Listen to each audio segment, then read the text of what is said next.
Good morning, everyone, and welcome to the April 19th, 2023 Task Force on Regulations of the Arizona State Board of Pharmacy. This is Lori Walmsley. I will call the meeting to order at 9 a.m. Dr. Gandhi, can you take roll call to establish a quorum, please? Certainly, Madam Chair. Ms. Walmsley, Present. Ms. Nair, Here. Mr. Dang,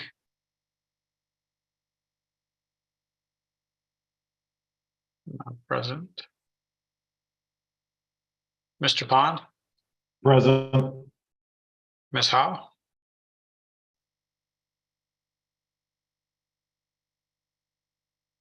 Ms. Fine, Here.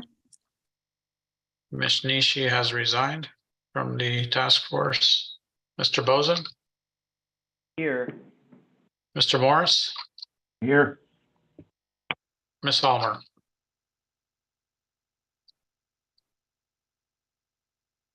Okay, we do have a quorum, Madam Chair. Thank you, Dr. Gandhi. So do we want to pick up where we left off on the last meeting? Certainly, I can share my screen and that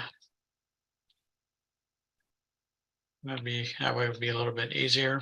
Are you able to see my screen? Yeah, thank you.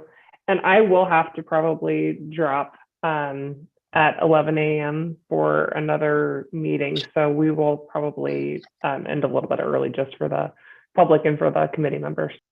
Yeah, I think Mr. Pond has a 11:30, so it may be a good time to conclude at 11 o'clock.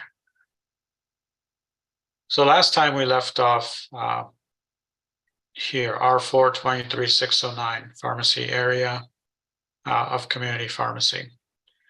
I know that we've had many deviations around square footage and stuff, and this is our opportunity to try to fix this language so we don't continually have discussions around this matter. I think Lori had shared your thoughts on some language in this section to be too prescriptive. So I'll just open it up for discussion.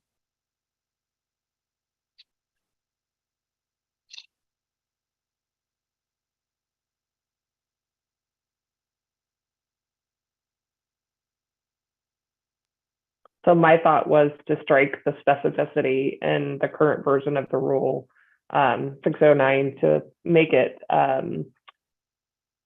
specific to the type of pharmacy that the pharmacy is practicing. We've seen lots of stuff relative to square footage, those kinds of things.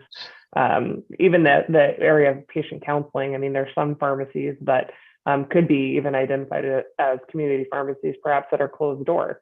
So I think that, you know, just to keep up with current practice, I don't know that we need to have this level of specificity in the rule, but would love everybody's feedback. I agree. I think what is put in blue is all that's needed. Well, I don't think we've ever, I mean, maybe once we've turned down a waiver that I can recall in the last 8 years.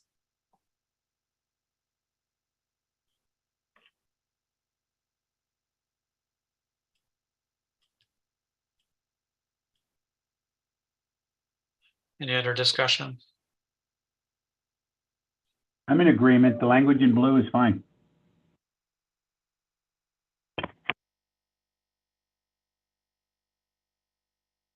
Hi, this is Do we Sandy. know if the compliance officers have, oh, there we go, there's Sandy. Good morning. I just had a question on the security component about the permanent barrier or partition that's still in for sections F. Could we have electronic measures added rather than just physical?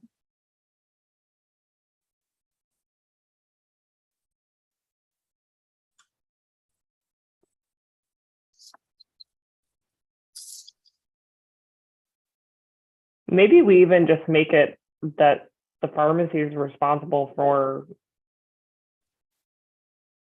security of the medications and something to that effect. I'm struggling with the words this morning. I agree with you, Sandy. I don't know that it needs to be a physical barrier, and I don't want that to be limitation. I mean, at the end of the day, who's going to protect the drugs better than the permit holder anyways? Who has the best vested interest to protect those? So how they decide to do that as long as as long as the drugs are protected from theft and what have you, and the records are safe. But I don't know that we need to be super specific here. Could it be something just like an A with adequate security for the practice that's there?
So I can kind of wordsmith that, but is that what you're intending, Roger? Yes, I'm just wondering if we put, shall provide adequate, and I just don't know if we want to put physical and electronic to capture Sandy's comments or something like that, or is just adequate security enough?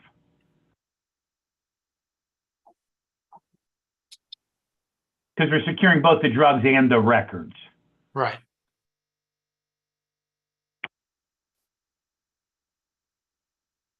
So we strike pretty much everything other than it would be the pharmacy, the permittee's responsibility.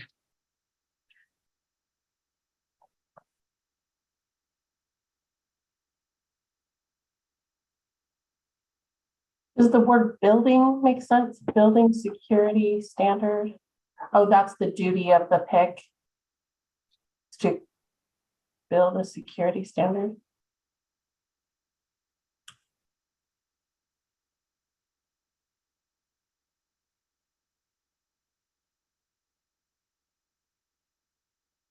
Maybe I'm not reading it in context, but I guess the word building kind of confused me.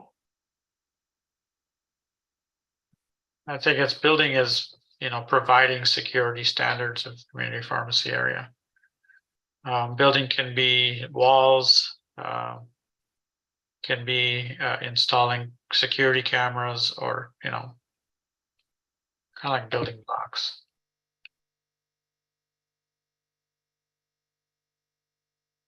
Cam, in context stuff, I'm looking at D and E and F. I just wondered if you want to take out the word building and just start with security standard of community pharmacy area. That's the highlight of F. Yeah, I like that. Or what if you even, just a little wordsmithing, the pharmacy permittee shall provide adequate security of the community pharmacy area to protect the physical security of the medications and prescription records, or something to that effect.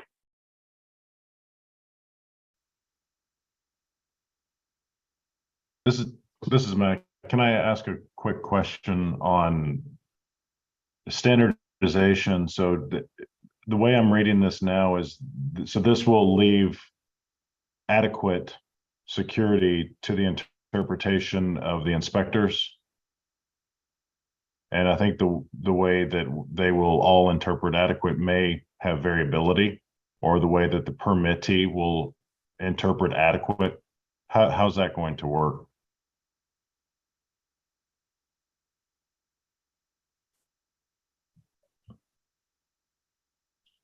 I would say the proof would be the onus would be on the permit holder to show that it's adequate. And if all of a sudden, if a pharmacy was broken into or something like that and medications were stolen because there wasn't security, then that would be something that the board could hold the permit holder accountable for. Now, granted, there's always going to be, crazy circumstances and things like that. No matter what we do today, even with the existence of the rules today, things happen. People break windows that are bulletproof and all kinds of things and get into pharmacies. There's lots of different ways that you can secure a space now that didn't exist probably when this rule was written. I think to Sandy's point about electronic security and those kinds of things, those types of things weren't available at that point in time. Hey, Matt, do we want to change the word adequate, though, to reasonable? Reasonable is a more legal term, and courts understand, and everybody does that, but that's some objective standard that people will conclude. Yeah, I think that definitely moves it in the right direction. And, I appreciate the supporting comments of how that this could be successful. Thinking about maybe not breaking and entering, but other employees having access that are not really pharmacy employees. I think this is a balance of, if the board has adequate inspectors to be able to hold permit holders accountable on a regular basis of what reasonable security measures are, then yes, this less prescriptive language can work. If nobody's coming into the pharmacy year over year to really, really take a deep look at things, it may be an opportunity to have some looser. If nobody's looking, adequate is a lot looser than if somebody's looking on a regular basis. But I think that would hold true regardless of what we write here. So that standard had to be upheld either way. So it needed to be looked into by compliance officers regardless of how this was worded.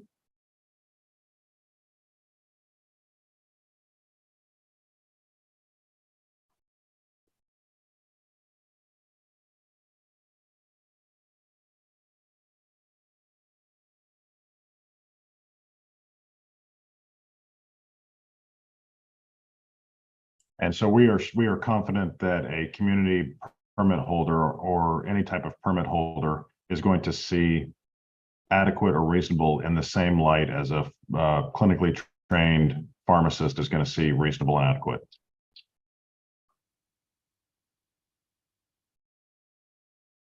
A permit holder could possibly see capital dollars and construction that has to occur in order to provide security. You guys probably have more real world experience in those things than I do.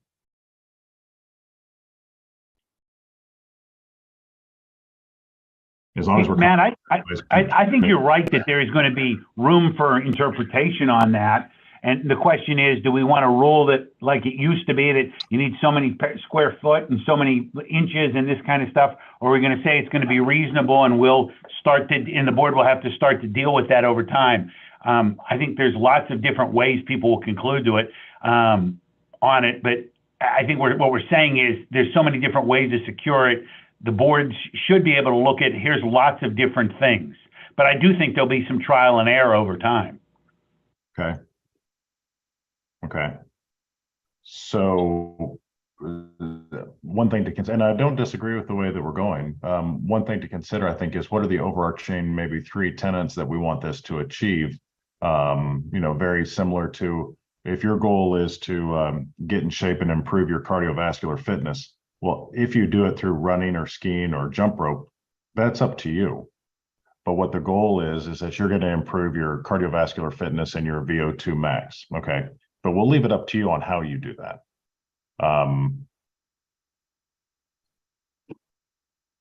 Matt, that's kind of my thought, right? So what are the things in a pharmacy that you need to secure, right? You don't want there to be access by unauthorized persons, whether that's employees that are in, you know, another part of the building in a community pharmacy. I was going to say the hospital, but this is relative to community pharmacies. But you wanted to be able to prevent unauthorized access from people that shouldn't have access, whether it's patients or team members.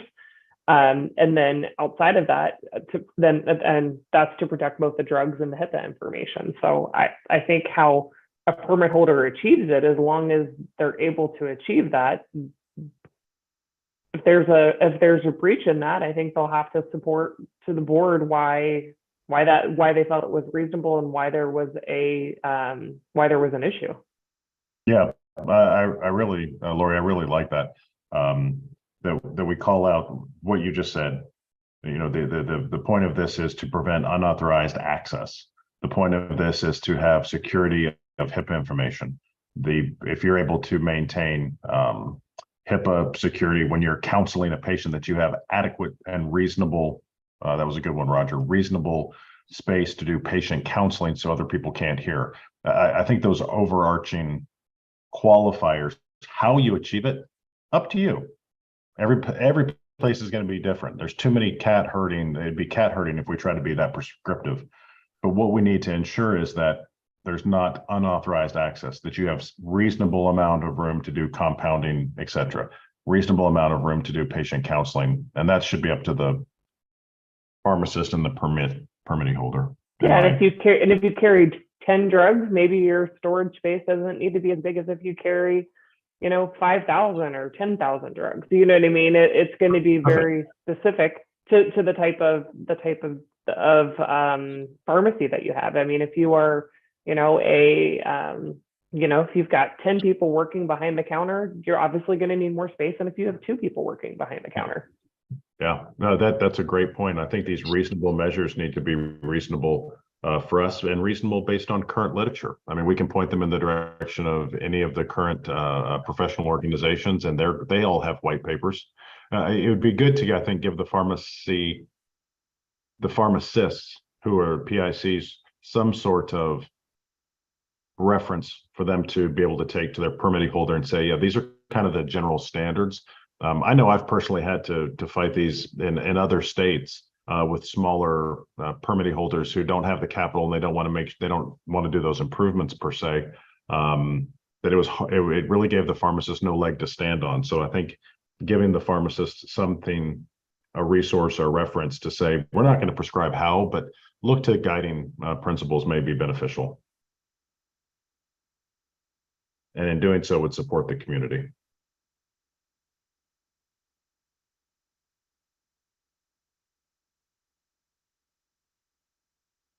So what I typed up, does it capture the essence? I'm sure it's going to require a little wordsmithing, but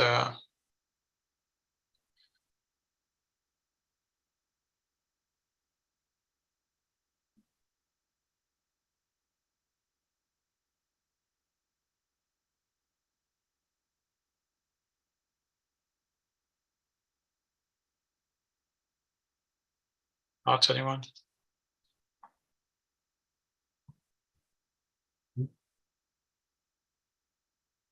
I like it. Everyone's been I'm very sorry, go thoughtful. ahead.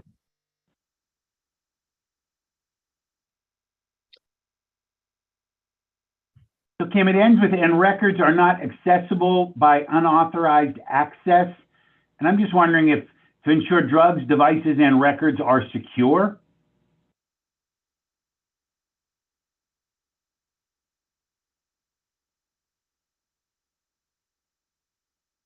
I like that, Roger. You could even take it a step further to ensure drugs, devices, and records are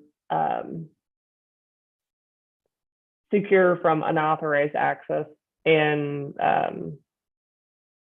theft or something like that.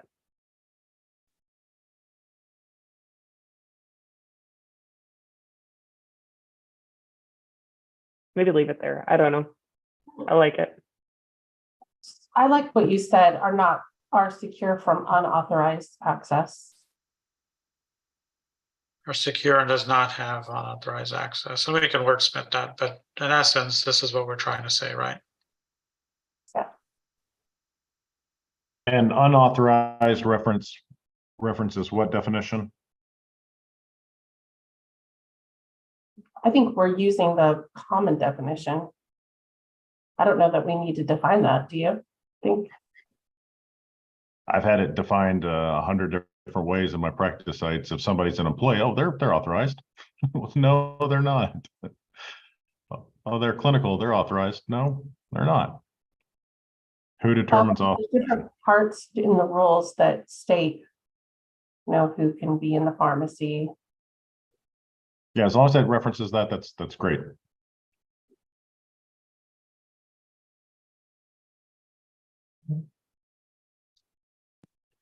That works for me.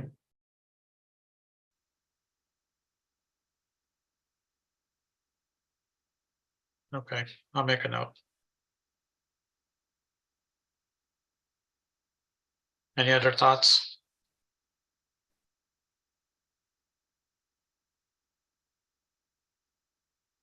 Okay, going back up here, does this all make sense to eliminate?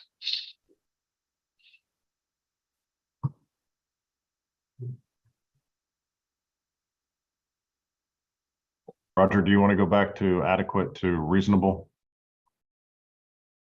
Yeah, I think so. But I'm also just looking at A, and Cam, we're capturing compounding and dispensing, but there's lots more pharmaceutical services. You'll have adequate space for the practice of pharmacy as a permit type and services, because it's not just compounding and dispensing. Yeah, you're right, Roger. Then you could even get rid of the counseling language below. You could say pharmacy shall have reasonable space for the practice of pharmacy as determined or by the types of services that the permit holder offers, or something to that effect. I mean, and you could even go as far as reasonable space and equipment to make sure that, like, because there's lots of pharmacies that don't compound anymore. So we were getting rid of some of the things like the mortar and pestle and some of those kinds of things that the inspectors end up having to waive anyway. But it goes back to, well, if you're compounding, you need to have the appropriate compounding equipment. If you are doing immunizations, you need to have the appropriate equipment to do immunizations. You need to have, the supplies for, in the case of an emergency, gloves, so on and so forth. I think we'll get there later on. I think this is just space right now. I think we're talking about. So pharmacy shall have adequate and reasonable. Does adequate and reasonable make better sense, or just the word reasonable? I would just put reasonable. I'm not sure what adequate and reasonable, how that differs from just reasonable.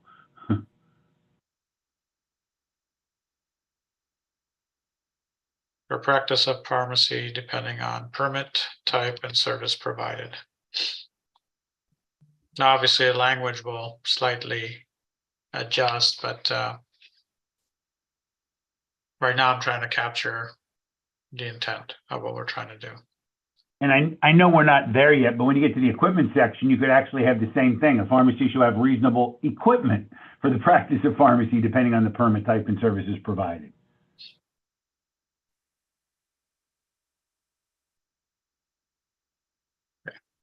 Are we good with the rest of it being redlined?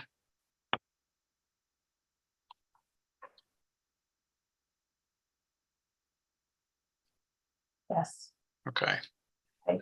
I think this is the counseling component, and we did eliminate a lot of it. And I know U.S. Department of Health and Human Services obviously has language out there governing HIPAA. So if we simply reference based on the guidelines provided by them, is that enough? Or do you need it? Is it already covered in A? Because if you are dispensing new prescriptions, that should be part of the adequate space, is an adequate space for counseling or delivering immunizations or whatever that looks like.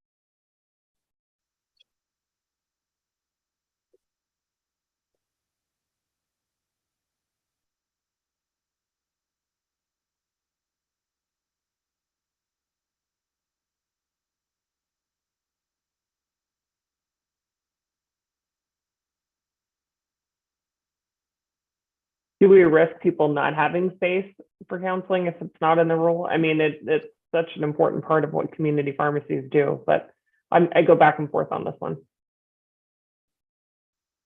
Maybe do we reference state and federal law up here? That way, obviously US Department of Health Services as HIPAA. But if we don't reference provide adequate space, are we then just relying on state laws and not federal? In A.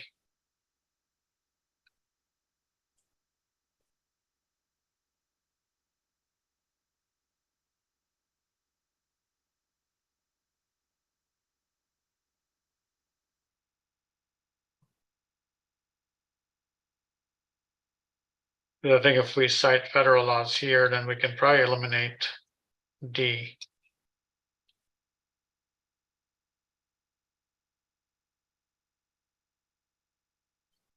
Thoughts, Roger, Mark? I'm not sure it's not captured in A already, that they have to have reasonable space for it. I'm a little concerned about just referencing HIPAA because there's lots of other reasons they have to have appropriate areas for counseling. Another reason for pulling out HIPAA is there are other privacy rules, even within federal law, that apply to various practices that are more strict than HIPAA. For example, mental health and substance use disorder. Mhm. So I like the in compliance with state and federal law allows both entities to update their laws or rescind them as necessary, but still requiring the pharmacies to comply.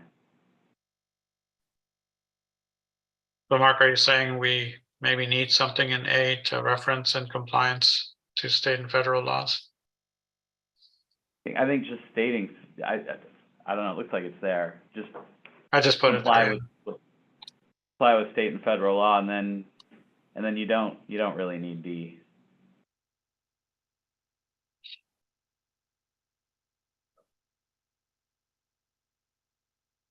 Okay.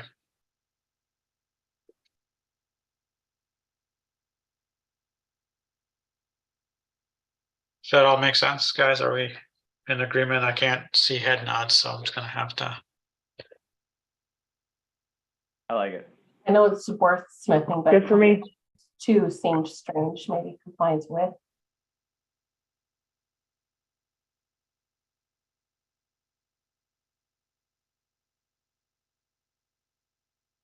All right, E, I put a note here about narcotic cabinets or safes to prevent diversion narcotics and other controlled substances. And I think it may be already listed in the CFR, which is under the DEA's jurisdiction. So do we need to reiterate that?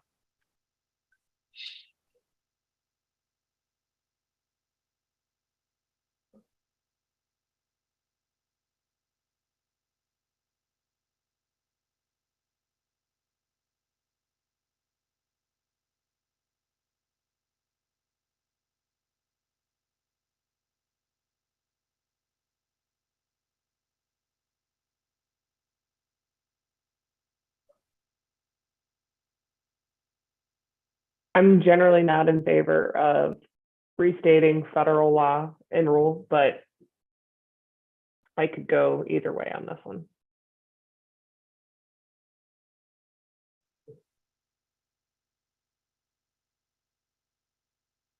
It might be something that people go to as a reference, might be of use to keep there.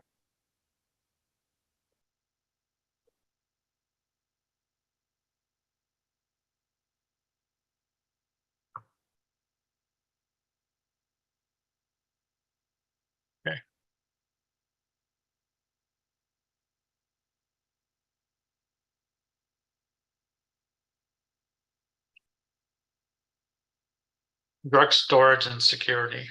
I added a language in blue here for discussion with you guys. If you want to get your thoughts.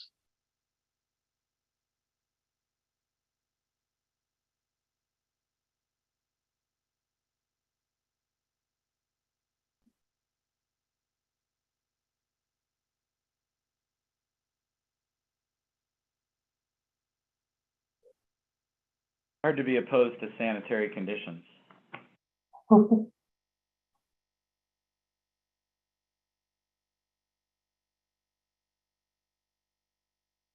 Tim, I think I know where you're going with new 3 there, but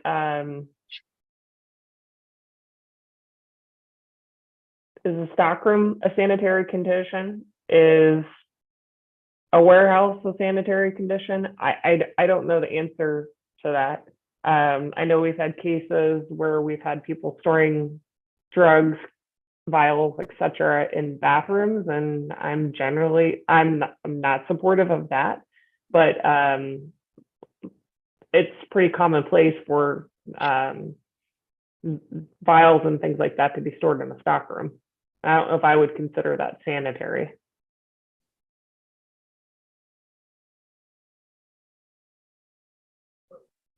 There's not usually physical space to store all of those inside of a community pharmacy, Yeah, depending on how much you dispense. Just plain devil's advocate a little bit there. I like the word sanitary because it's broad enough to cover and give flexibility, but it's specific enough to say it's got to be clean. And it's a little bit like the discussion we had earlier about adequate and reasonable, but as long as it's clean, then I think that ought to be acceptable. Would this pertain to wholesalers? I was just thinking like the containers that they deliver drug stock to the pharmacy need to be cleaned. I don't know. this if is that's- pharmacy area of community pharmacy, so this is pharmacy related.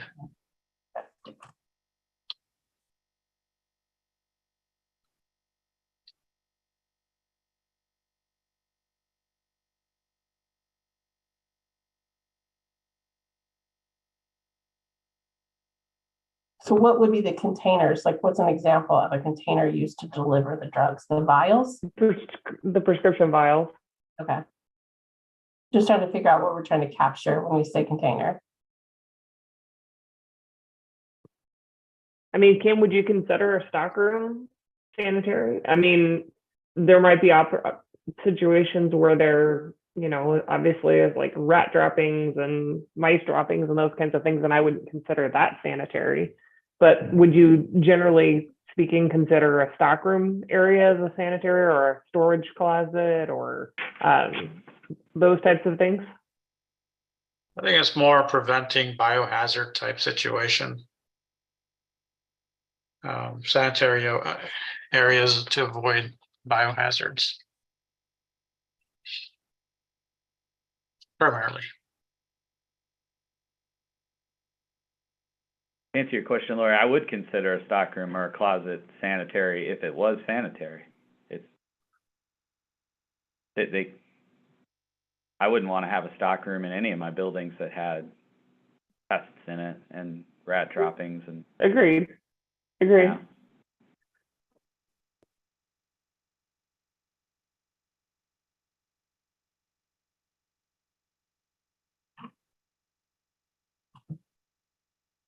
So that is void of biohazards. Would that clear up the confusion or narrow down? But we don't want to zero in on biohazard if it's like, No, absolutely. But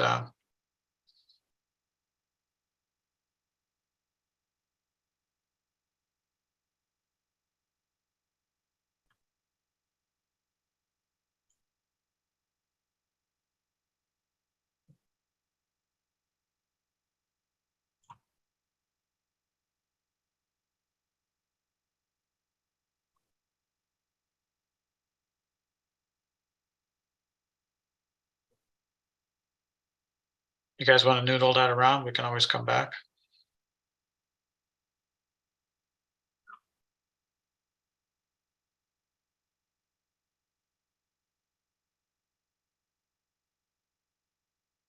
Pam, I'm just kicking around a concept here, and I'm just thinking about it, because we have some specifics here: dry, well lit, ventilated. I can't argue with those. It just, there are other things that you could put. Aren't we really saying that they'll ensure that drugs and devices are stored in a manner as stated in the official compendium or the manufacturer distributor's labeling. I'm getting rid of all the stuff in the middle there for it. Because, I mean, I know we say dry and well lit here, but some drugs need to be stored in the refrigerator or freezer. Those aren't in violation, but they're to be able to deal with it. And there's lots of different circumstances over time that we're going to have as we have new drugs and different issues. I can't argue with clean and orderly, but I'm not sure it's necessary. Don't they just need to be stored in a place that meets the official compendium requirements?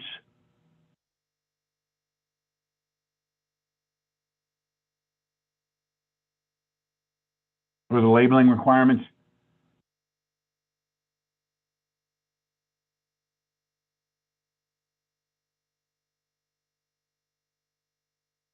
I like that better. I think, I don't know, I wasn't opposed to sanitary, but if we need something different, that's better.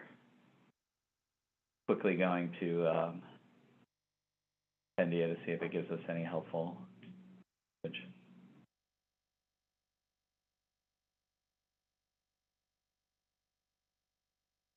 Stored in a manner that ensure the integrity of the drugs.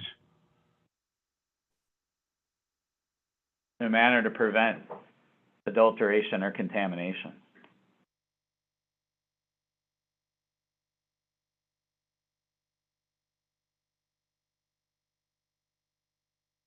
And what I continue to wrestle with on all of this is the broad rules that we want to say they should act reasonably and the physical plant and stuff should all be reasonable, and giving specific nuanced details.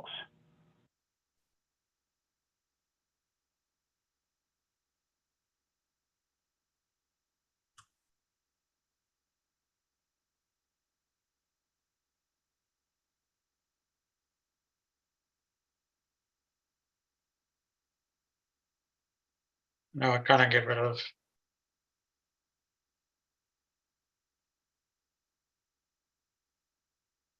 that, right? Yeah. And number 2, that's in black, it's about security. And I think we've already addressed that.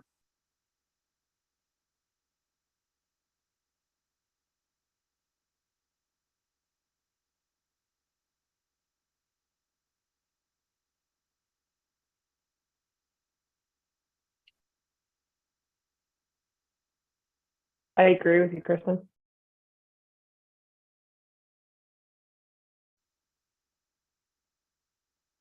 Was 2 originally some area outside of the pharmacy? I know it's only a pharmacist can go into the storage area. Yeah, I Strange. agree. Let's get rid of it. But We do have pharmacies that have additional drug storage areas outside of their original permitted pharmacy space. Hospitals, for instance, might have an additional area where they store their large volume IVs. We do have a couple that I can recall, independent pharmacies that do have lockable storage areas separate from their permitted pharmacy space as well.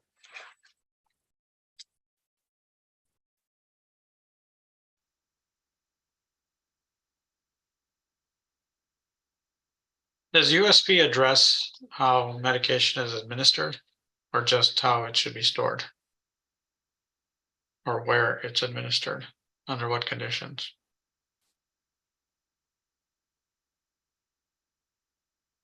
I would have to go back and look at the manufacturer's labeling for like immunizations or something like that. I think it's probably just storage. Yeah, I think that's where I'm trying to get with this one here, where what areas are you allowed to administer in as well? We just need to be careful that we don't make it too prescriptive. I mean, you look at what happened during the pandemic. Yep. And, you know, the State Farm clinic and stuff like that, where pharmacists were administering vaccines, retired pharmacists, volunteering, etc., is outside in a parking lot considered sanitary.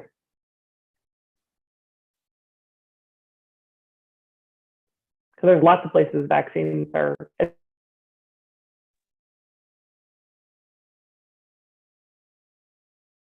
When I think of it, administration, that's the primary thing that a community pharmacy would administer, but there might be other medications too, like B12 or antipsychotics.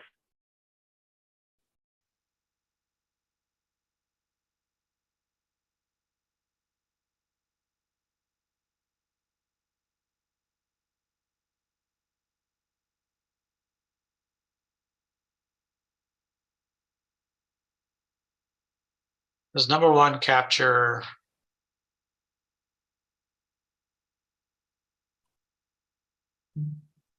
vials and stuff like that, or do we need to incorporate something of that in there?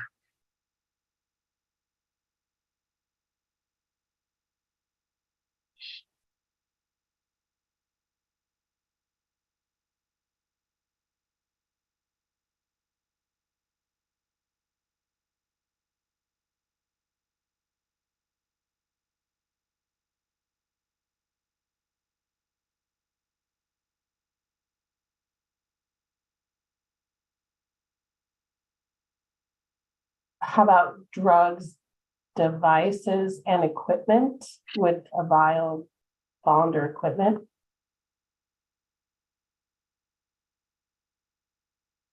No, Not sure.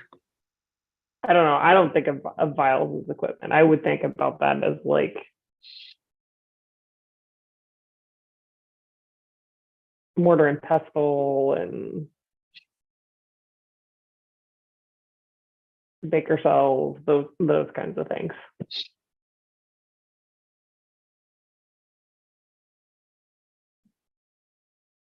so then do we need to put drugs, devices, equipment and containers?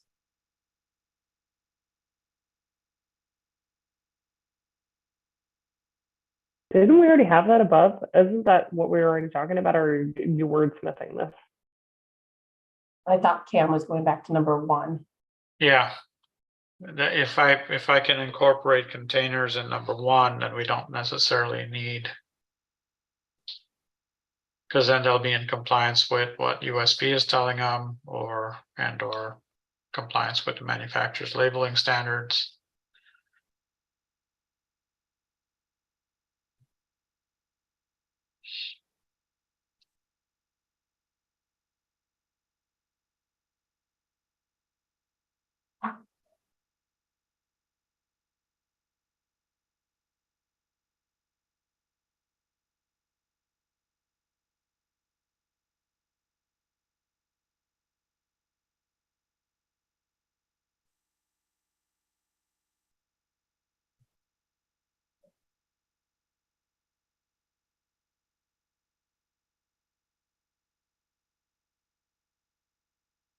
So I left a note for myself.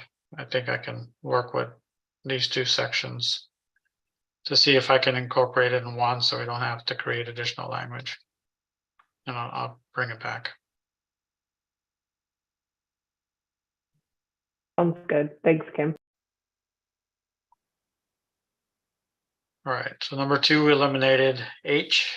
The pharmacy permittee or pharmacist in charge shall ensure that the pharmacy working counter area space is protected from unauthorized access. I think we addressed that in the top portion, so I don't know if we need that or not. I don't think so at this point.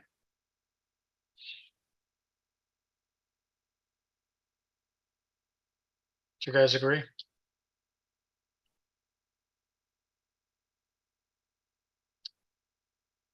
Yes.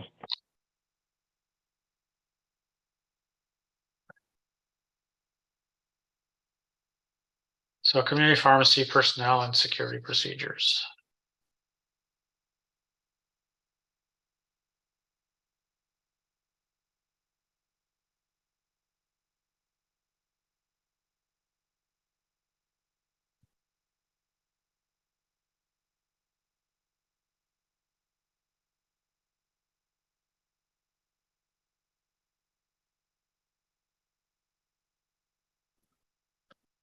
Cam, you would need to remove graduate interns from the language in B.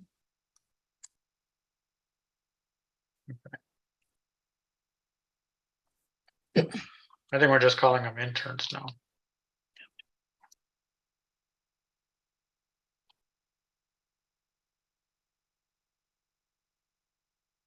Actually, I had that in my notes. It's something that's a little, maybe needs some wordsmithing. It calls out the personnel permitted in the pharmacy area is a pharmacist, and then I'd noticed it said interns twice, and then compliance officers, drug inspectors, peace officers in their official capacity.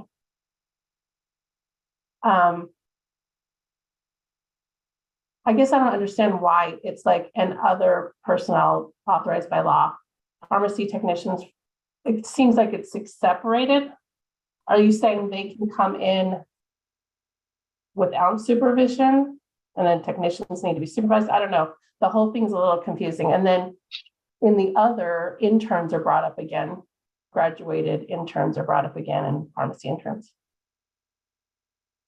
The whole paragraph is very confusing, the way it's worded.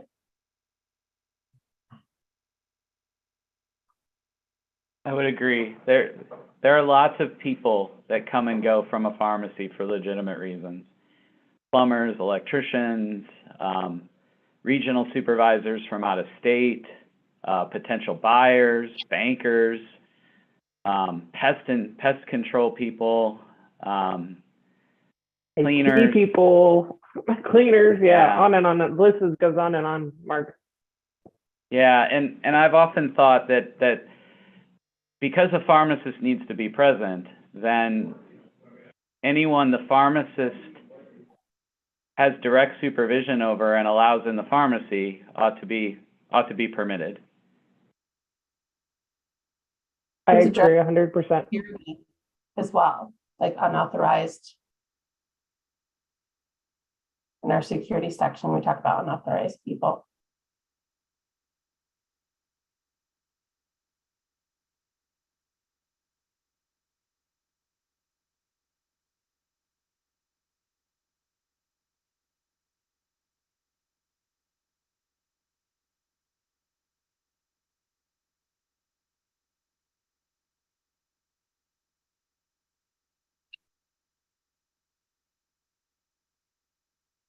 Your support personnel and other designated personnel in that first sentence are defined in your section 110, if you want to take a look at what that would include.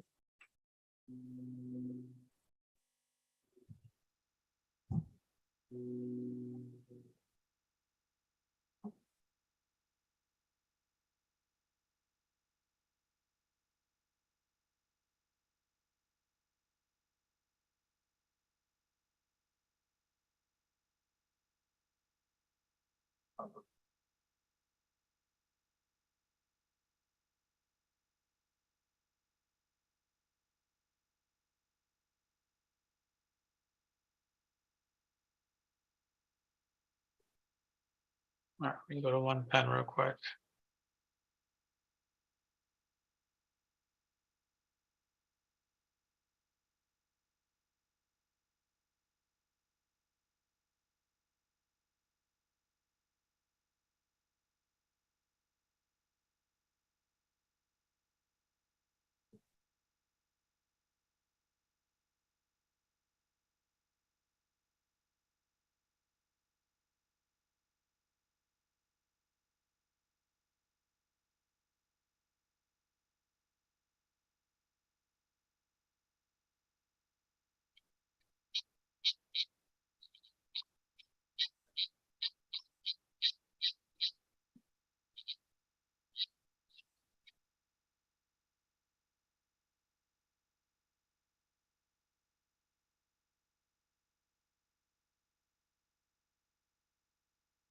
The support looks like regular people working in the store, clerks, bookkeepers, everything else, and other designated are the unique people who come in from time to time, like the plumbers and the other things that are supervised. The trash removal.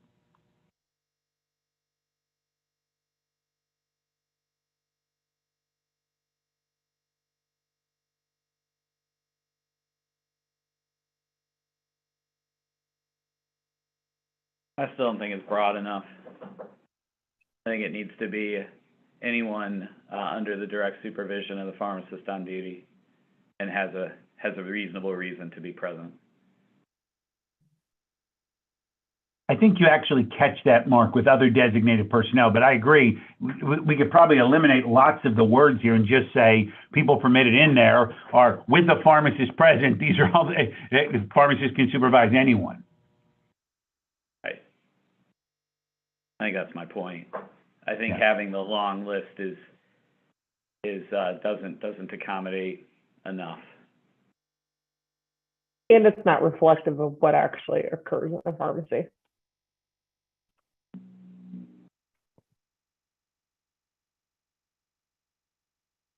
Should we change the definition?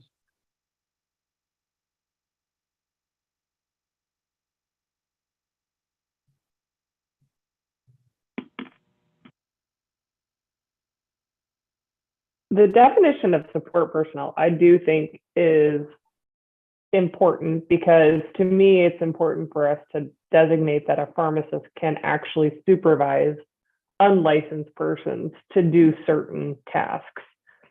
To me, support person is different than authorized person to enter a pharmacy because there's a whole lot of authorized persons, i.e. the pest control person, the construction guy, the IT guy, the janitor, that I don't think the pharmacist should be supervising to perform pharmacy tasks, but it doesn't mean they shouldn't be in the pharmacy. Yeah, I think that's my point, is when you get into the support personnel definition is fine, but when you get into the who's allowed in a pharmacy, it's anyone with a reasonable reason to be there and is allowed and supervised by the pharmacist during their time there. So Cam, if you Right. show other designated personnel, the definition says, means a non-pharmacist individual who is permitted in the pharmacy area for a limited time under the direct supervision of a pharmacist to perform non-pharmacy related duties, such as trash removal, floor maintenance, and telephone or computer repair. I think you could take some of that definition and just use that for the supervision piece here. I agree.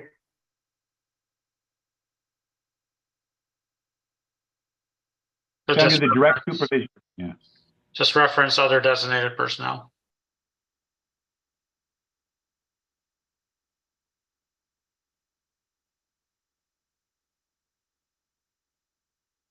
Because everybody's needs to be under the supervision of the pharmacist in there.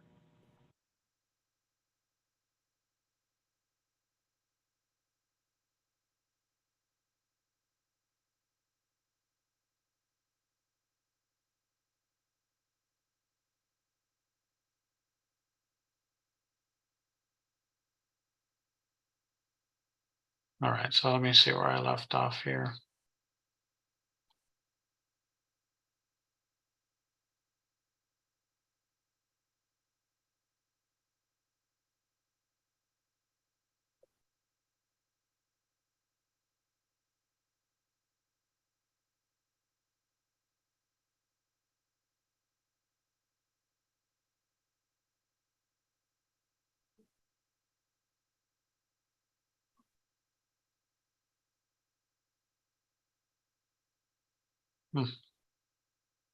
What if you did persons permitted in the area of the community pharmacy include pharmacists, interns, compliance officers, drug inspectors, peace officers acting in their official capacity, support personnel, and other designated personnel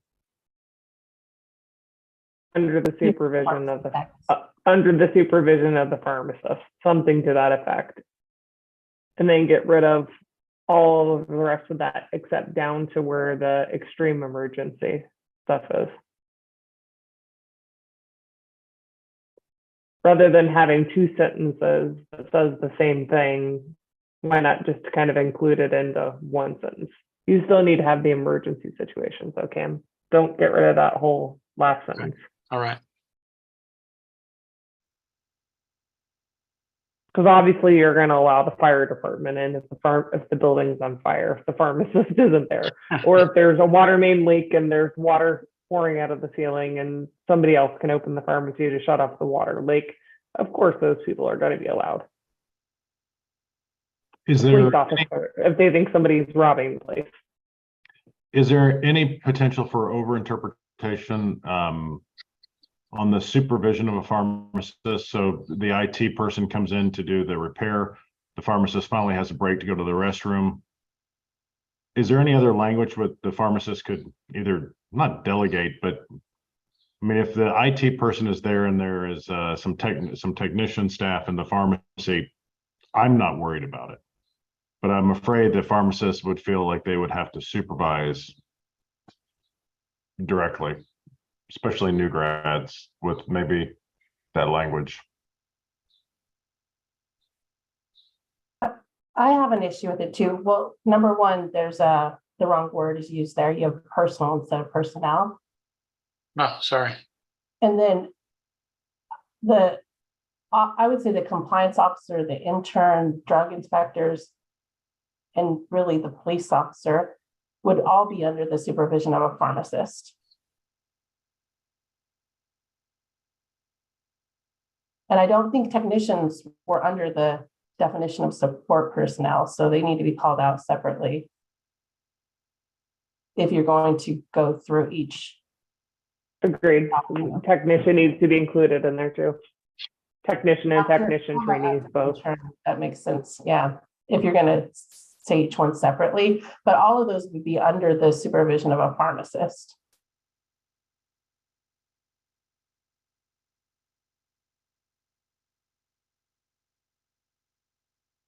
Yeah, so it would really be personnel permitted in the the pharmacy area of the community pharmacist shall include pharmacists and under the supervision of the pharmacist. Right. Yeah.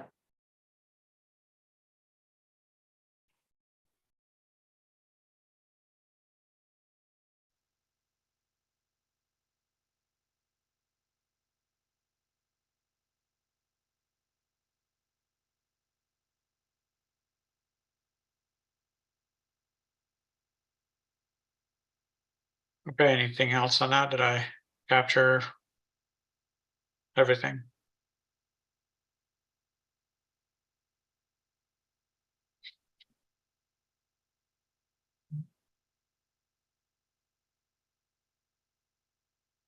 Right.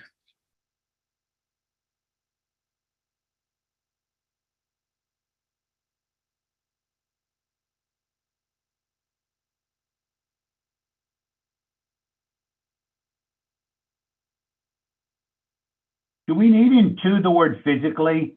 A pharmacist employed by the pharmacy shall ensure that the pharmacy is physically secure. Isn't it just is secure? And then my question is, didn't we say that before in the building standards at all? We did. Or Mhm. do we need this at all? Agreed. I think get rid of it. I think we already cover it. Same with C. Shall ensure the area, additional storage, drugs restricted. We've already stated that.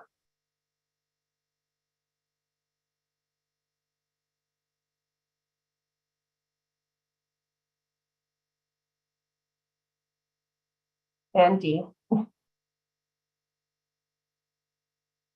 Has already been stated.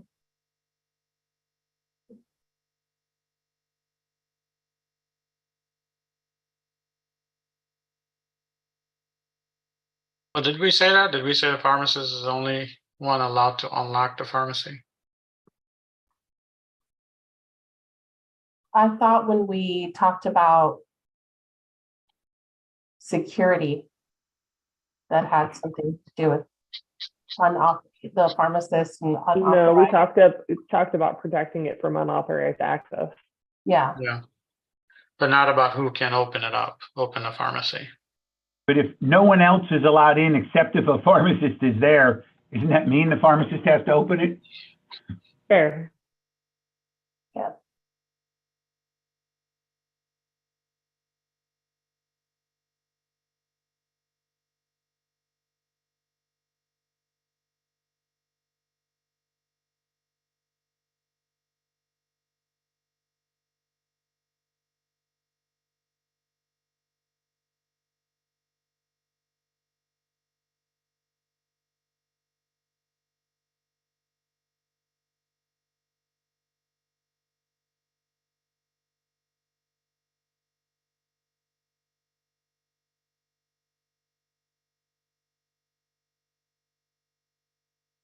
Any other thoughts on this page?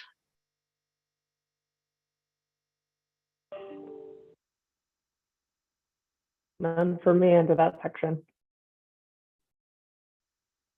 All right, I think we talked about equipment earlier.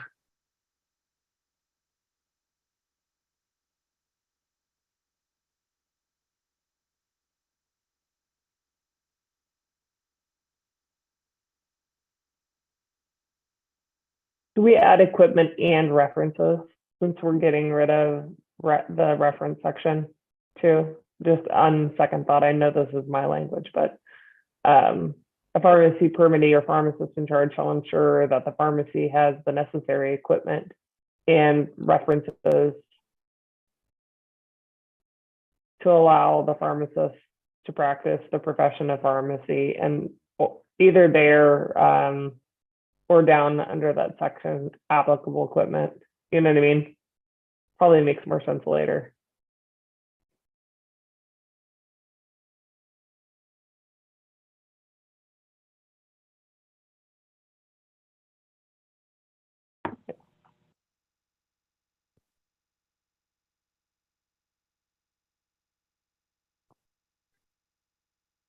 Kind of duplicative the way that it's written.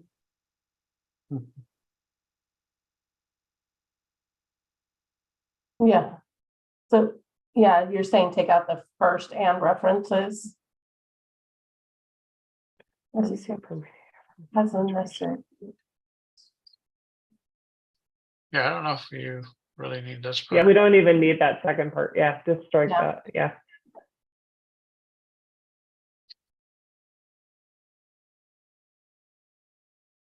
Maybe add in there based on the types of services that are offered by that pharmacy, like we had in that prior language.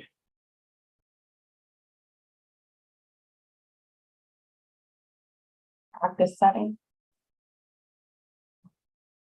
So like, for example, if you're a veterinary facility, you should have veterinary references. If you like a veterinary compounding facility, you should have compounding services, compounding equipment plus veterinary references. If you don't dispense veterinary prescriptions, you probably don't need a veterinary reference.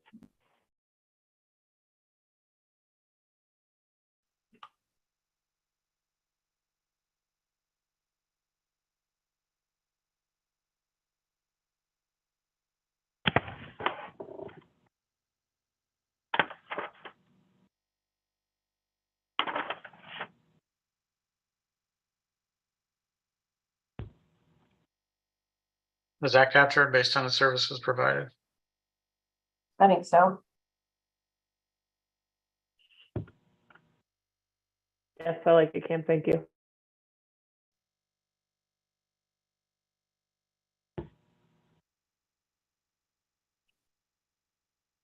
Any other thoughts on this section before I move on? Look at all the pages we're getting rid of. Geez. I know. Are we Idaho or what?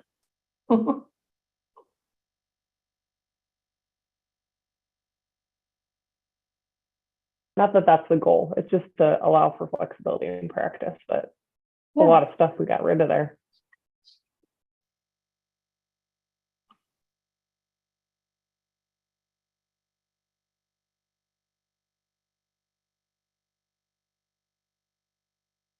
What's the header under this section, this rule, Cam? This one? Automated storage. Yeah, Yep. okay.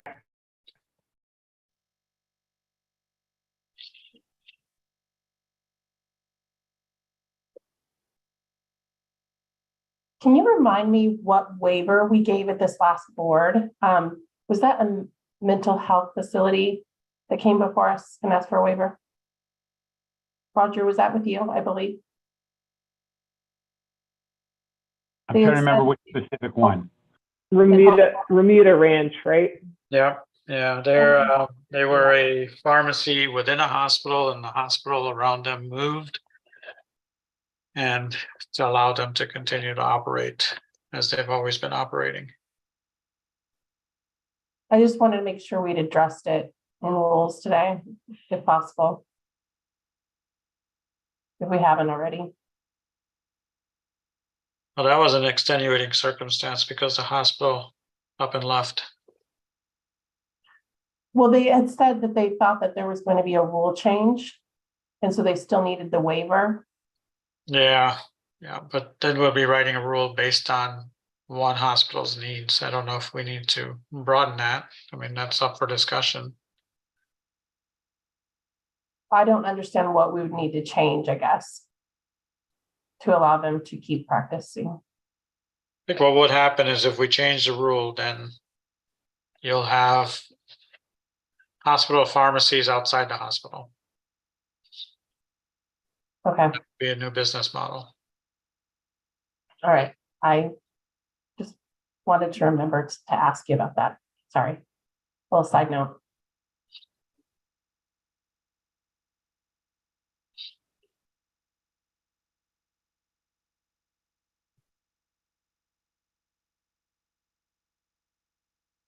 Any thoughts on this section, guys?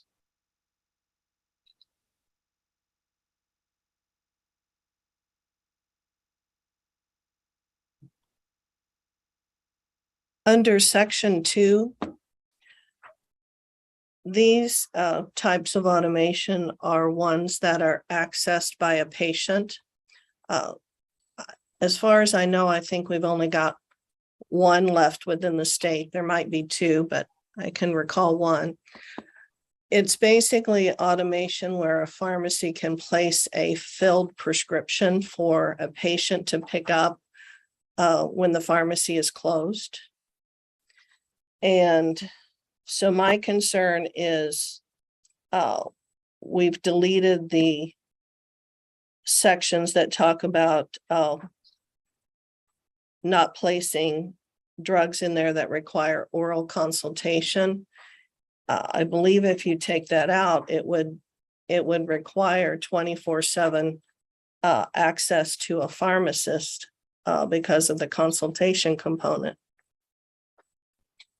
Andy, that's not how I understood this rule. I understood this more as automated dispensing devices, like, for example, a Cubex machine in a long-term care facility.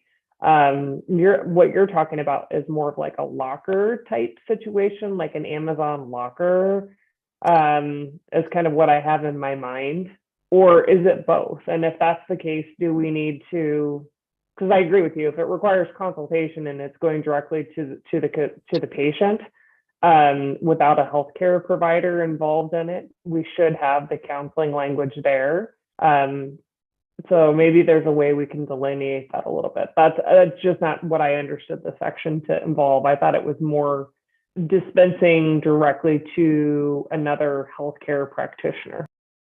There's two sections. The first one is access to the device by a patient. The second component under 3 is access by authorized licensed personnel. So that would be automation, whatever type is used, for instance, Pyxis, Omnicell, by locations like hospitals where they have licensed personnel that are accessing those to pull for administration.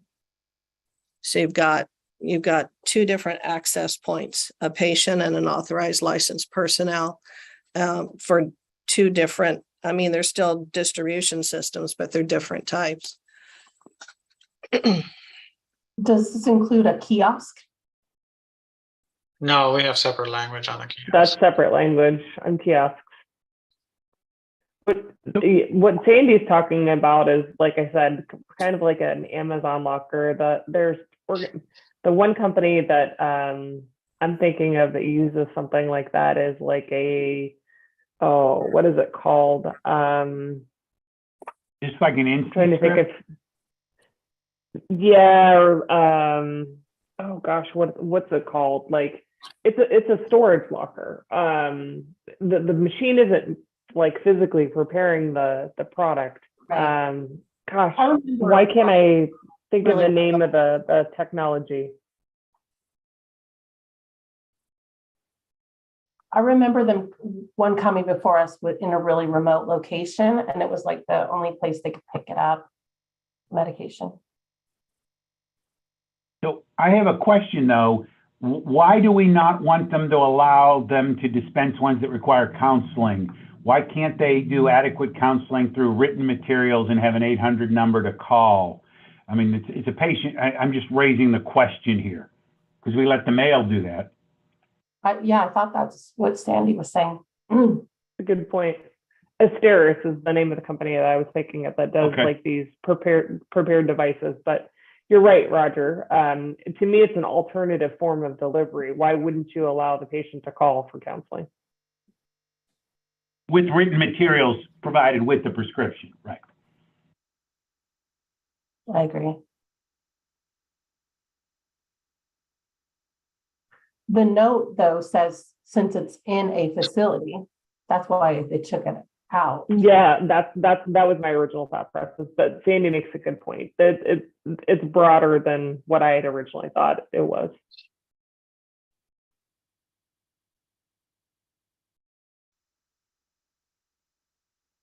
Because we would allow a new prescription to be mailed to a person's home without receiving counseling before, as long as they provided the written materials and an 800 number for counseling. To me, sitting in a secured locker that only the patient has access to, that would be probably, that most likely temperature controlled and all those kinds of things, would be more beneficial than just having it out there for anybody to pick up out of somebody's mailbox.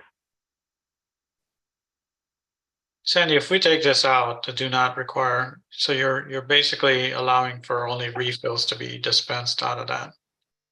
But if we do remove that, doesn't it default back to the consultation requirements for a new prescription? Anyway, so that they can hand out paper pamphlets or whatever information on that drug and have the ability to call. Yeah, the written information in 402 would require additional written requirements for medications that's delivered outside of the area of the pharmacy. So if you would consider this automation outside of the area of the pharmacy, then yes, you would just go with extended written information sheets with it.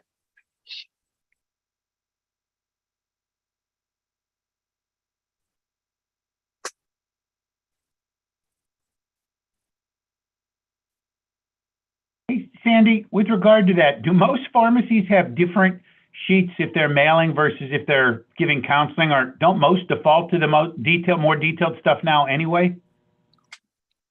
Most of them do, especially those that actually do mail have just gone to an extended one for everyone.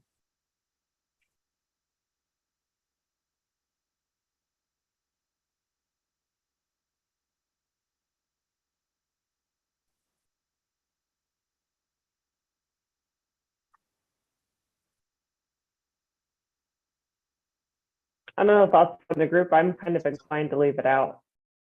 Yeah, definitely. Because our remote pharmacy language would address the kiosks.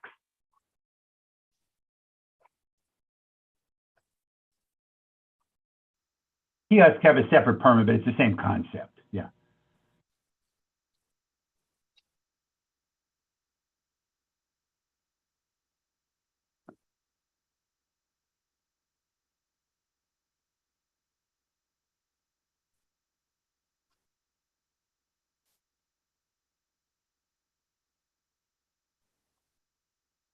Do we look at changing here, just a thought, to clarify like the expectations that they have to provide written materials and a number for counseling?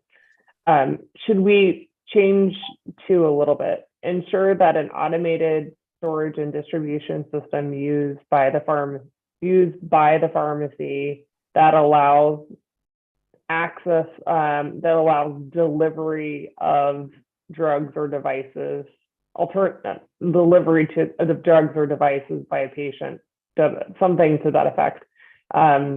Because the word delivery to me signals that you still have some sort of counseling or type of requirement other than just access to drugs.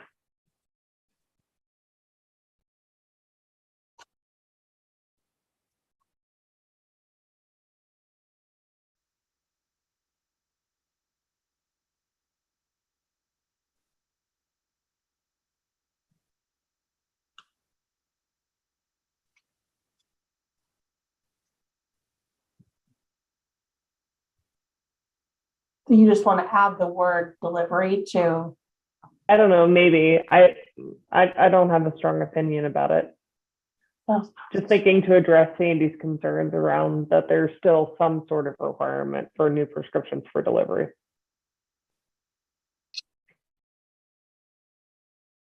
Maybe we don't need it.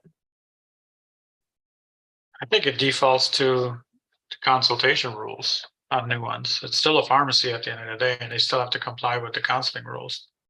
Sure. So they still have to make it available through either paper and or telephonically. Mm-hmm. Okay. Let's leave it.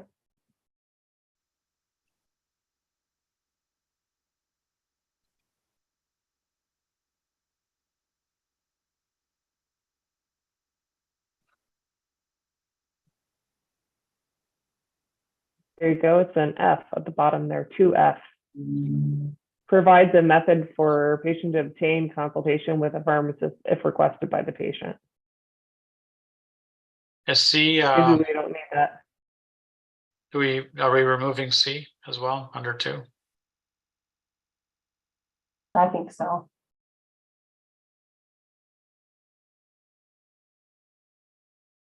Yes, I don't think we need it. Too prescriptive. So if it's further away, does it fall then under the definition of a kiosk? How far can they be away from the pharmacy? Could they be in another building? Well, I think what makes this increased access for the patient is for it to be in a location. So like if you're just going to pick it up from a locker, the point is that you're far away from the pharmacy, so you're using this locker. So I think it would cripple the access if we limit it. It wasn't so much that the system is far away from the pharmacy. It was just a method put in place for patients to be able to get their refills when the pharmacy was closed. But again, should it matter if it's adjacent to the pharmacy, or like, for example, if you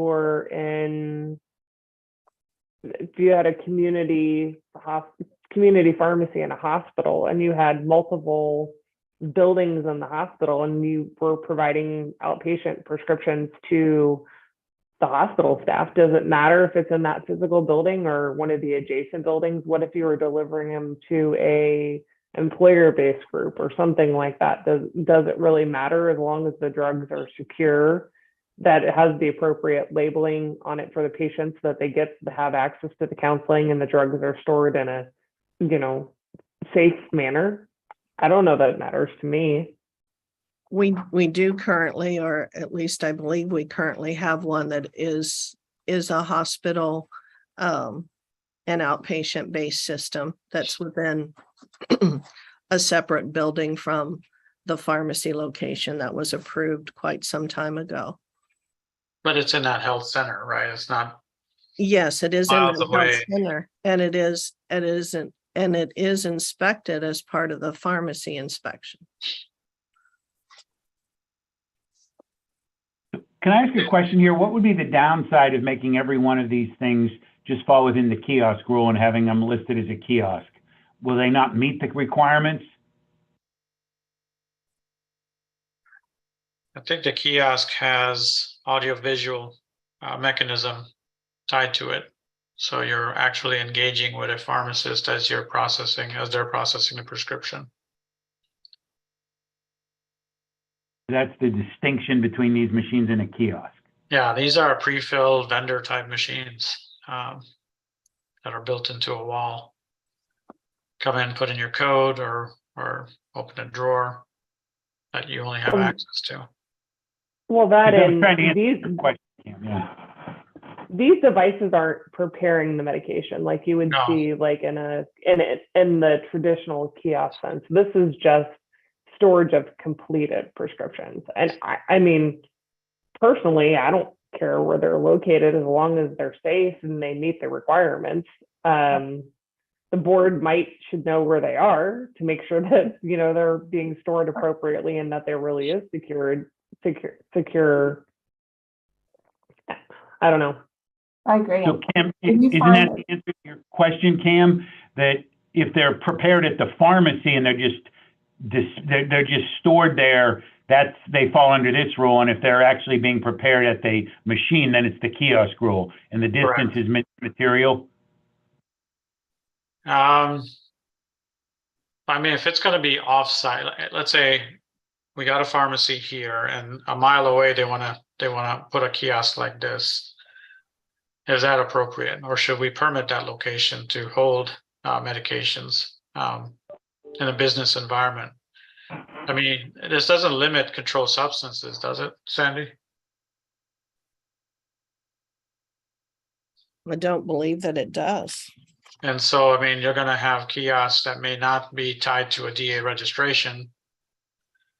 And I think that's why it's under the umbrella of that pharmacy permit, sort of under that roof, or in a hospital environment where that hospital has a DA registration. But if it's gonna be off-site without a DA registration, then that would exempt controlled substances.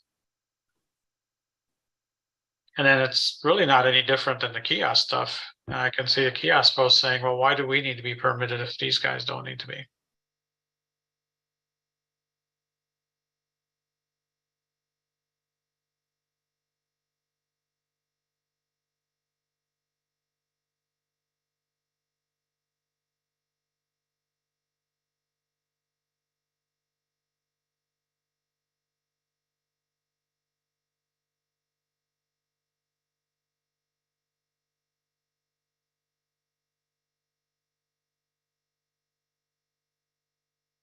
as it is right now, they can have controlled substances, but the difference is it has to be within the walls of the building of the pharmacy. Is that what you're saying?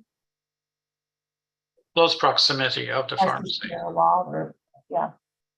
Yeah. I think if it's secure, I like the idea. It makes sense to me that if you find there's not adequate access to a pharmacy in an area for you to put a locker system, they could go and pick up their meds. So what if we leave this language here about the 20 feet and say, or approved by the board? I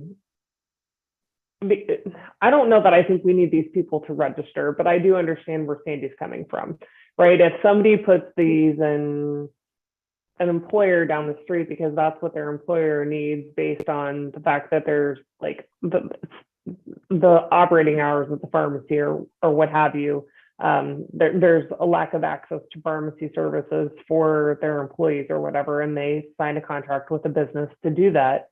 I don't know that I want to stop that, but I do think that the inspector should know where it is and be able to vet that it's, you know, tied to a pharmacy that is going to ensure proper security.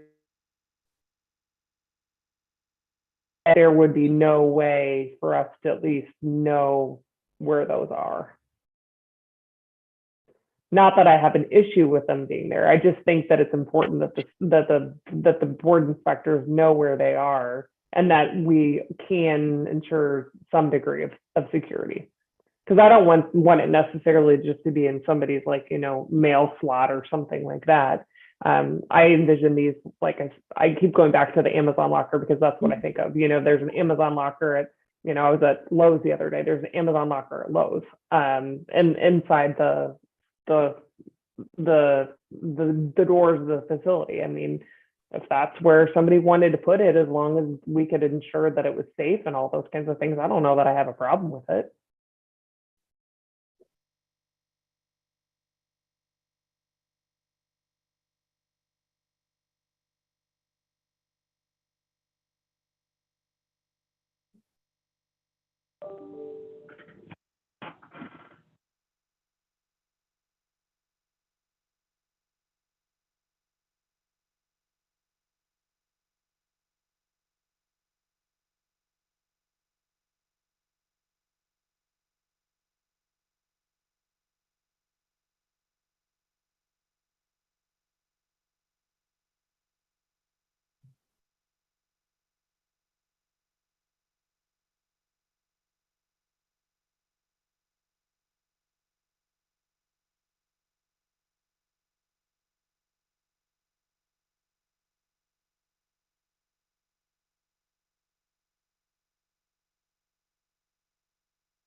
Okay, we'll work on that part.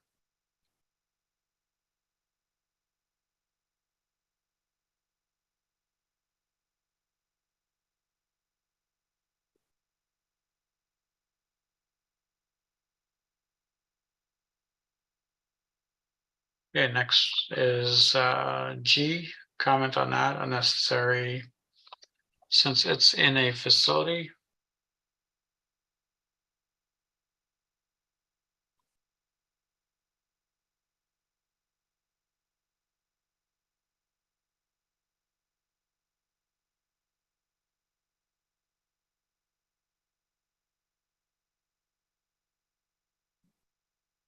I think it should be removed, and now that comment, is not correct, but it still should be removed.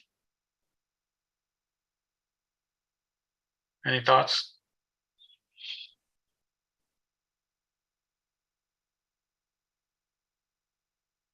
Okay.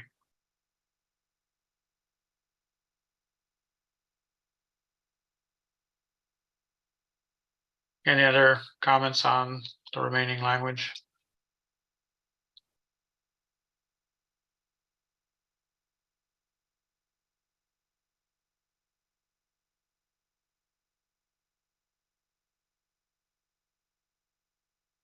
Okay, mechanical storage and counting devices for a drug in solid oral dosage forms.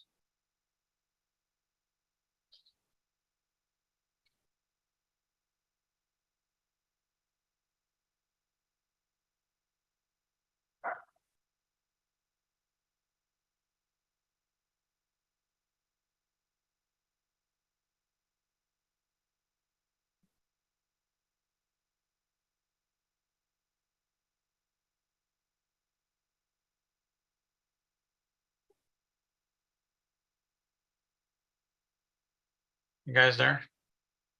Your Yeah, grass just reading. turn, that needs to be taken out.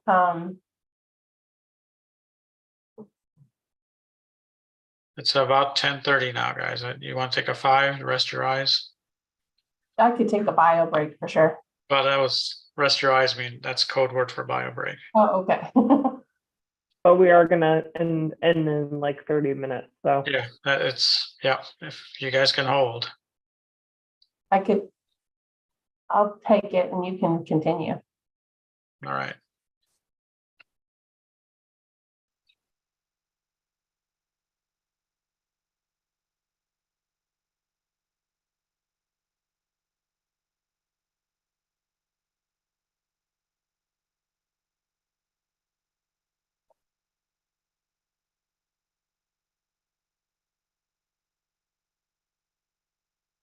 Are there many issues with this rule? I just don't recall hearing too many of them from time, there were from time to time originally.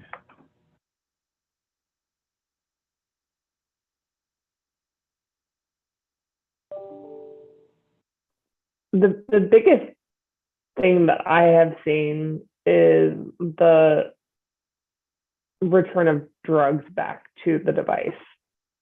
And I think most of this, and this is what I was trying to capture in the language that I proposed down there in B, big B, is most of the automation that exists today, it has barcode technology. And if it has barcode technology and it's never left a pharmacy, I don't know why it couldn't go back in. Especially if it's able to have all of the information as required in DSCSA, why shouldn't it be able to go back into the automation? Because it's safer to be able to fill that than having a bunch of return to stock bottles and figuring out how to deal with that. That being said, I know not every device has, but like I'm thinking old school baker cells, but Yuyama, Parata, a lot of the big types of automation that's out there when I think about mechanical storage and counting devices have some sort of technology that would allow that. And I don't know that I think that necessarily has to be able to be even approved by the board staff or come before the board, but as long as we can ensure the integrity of the drug and there's some way to make sure that the right thing ends back up in there, I don't know that it matters to me. I just think that there's benefit in looking at kind of wordsmithing be a little bit. So and I've been out of this realm for a while, but when a prescription is filled and you got, obviously a label with a barcode on it, does it capture the lot number? Yes, that's captured in the log. From the more advanced types of automation, like the old school, like Baker cassette, Baker cell doesn't have that, but Uyama Parata are the ones that I'm most familiar with. That captures all of that information, and that could be, if it was put back into the device, still captured as a part of that information. And I think that was back in the day, obviously that information may have not been captured, so that automated machine may have other lot numbers in there that's documented, and now you may be putting something in that obviously came from a different lot and you don't know which lot it came from. But if it's capturing it, and I'll ask Sandy this, if it's capturing it, do you see a concern of it being returned? No, Lori's correct. The large ones that are in play and you don't see the old school ones very much anymore. We'll all capture those lot numbers as you add them to them.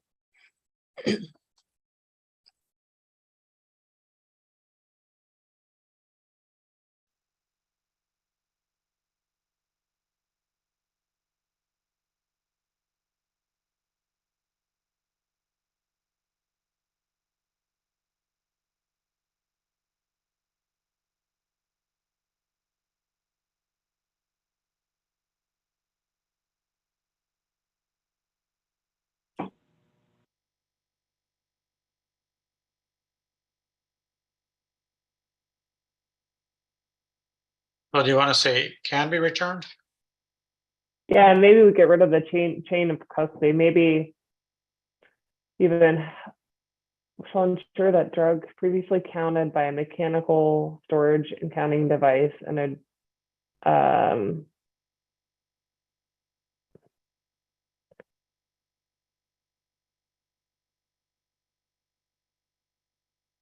maybe, I don't know, chain of custody. I'm thinking even like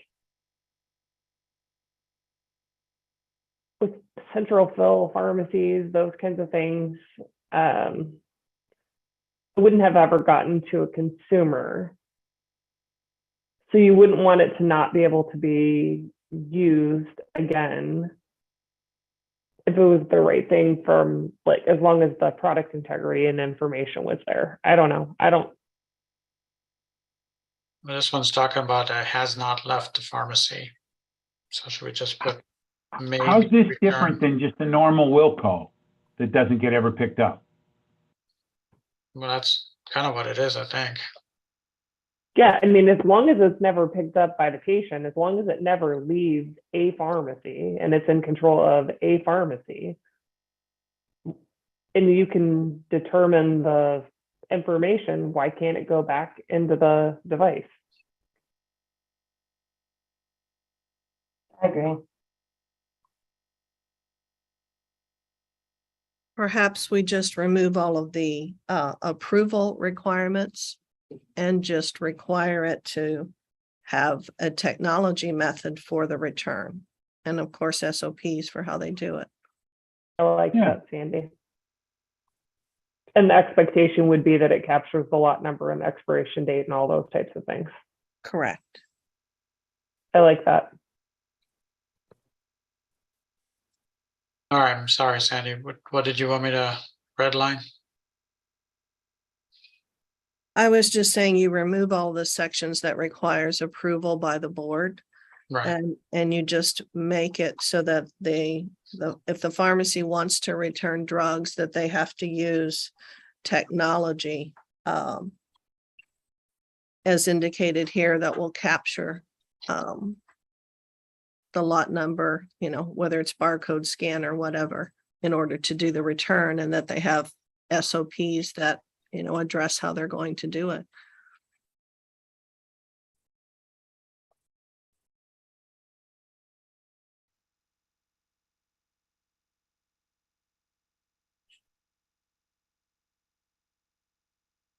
Yeah, we need to work on wordsmithing there. That the return to stock is allowed as long as the pharmacy has the appropriate technology and SOPs to track the expiration, lot, etc. And it hasn't already like left to the patient. It's kind of where my head is. Like, we don't obviously want to allow the pharmacy to bring back patients' prescriptions and put that into the automation, but that's addressed in other rules anyway. Mhm.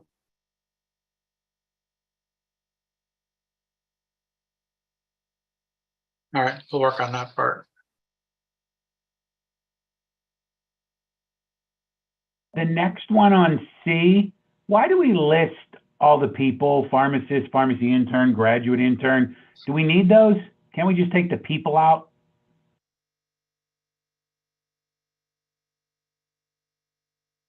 That they're going to ensure that the accuracy of the mechanical and counting device by documenting completion of the following 1, 2, and 3.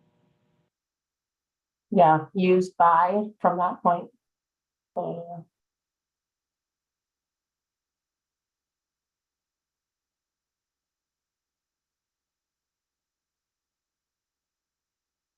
I do have a question on C3, the accuracy validation testing component. For years, we've utilized a 90-day requirement to test accuracy validation testing, primarily because that's what was approved years ago, I think, prior to these rules going into place. Do we need to specify a time frame or look at something a little differently for number 3?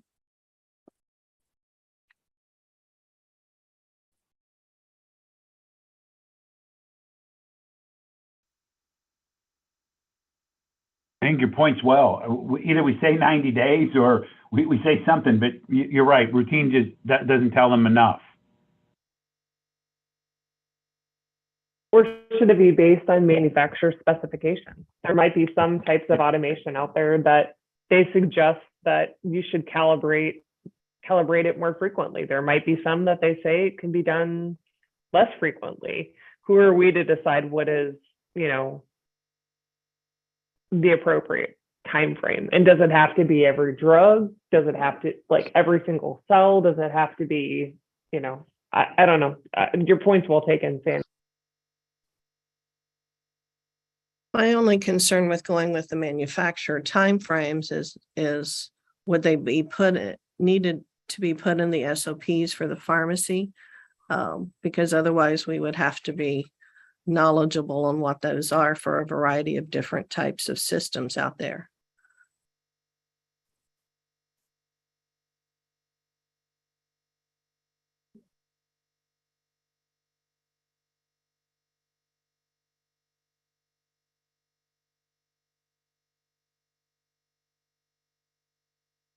Roger or Mark, I'm trying to think what exists in other states for this kind of thing. I don't recall seeing other language this specific in other states around like validation and accuracy. But I mean, I don't mind having almost a catch-all for all equipment that you use in the pharmacy. They should be tested reasonably for accurate, all that kind of stuff somewhere as compared to just these devices.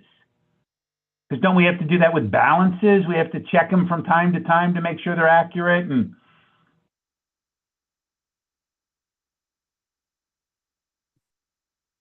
They should be, yes. good point, Roger.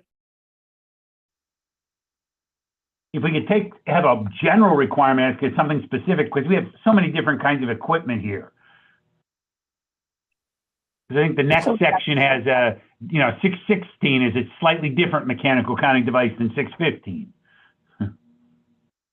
Would that just go under equipment then? There's a way to put something in there.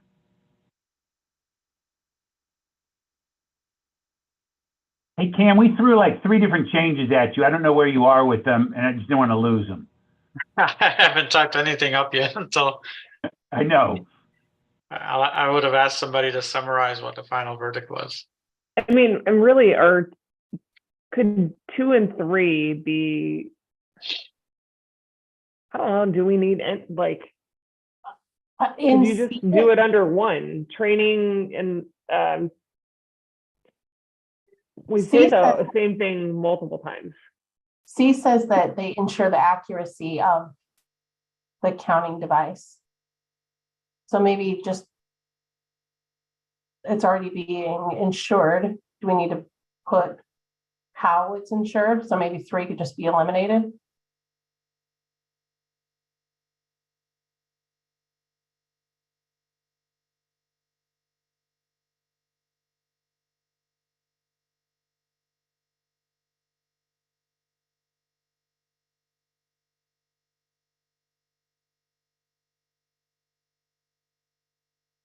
Keep in mind right now that all of these items are required to be documented and they're checked on inspection.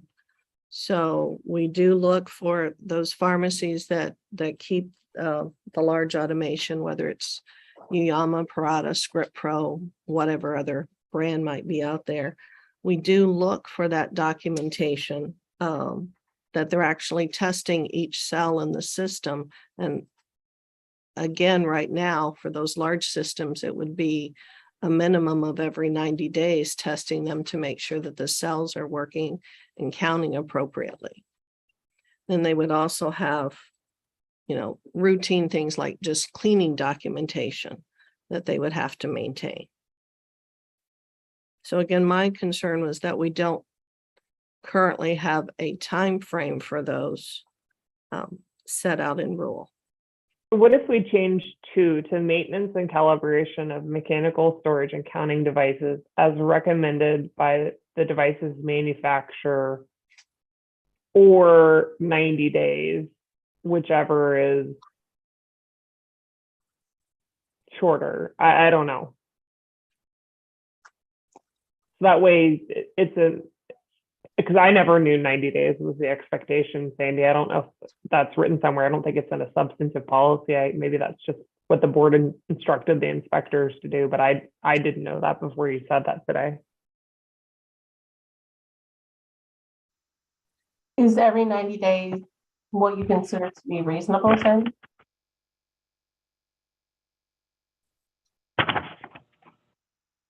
I don't know if those systems, as advanced as they are, require checking every 90 days. I think. I don't know. I don't know that either, Instead- Sandy.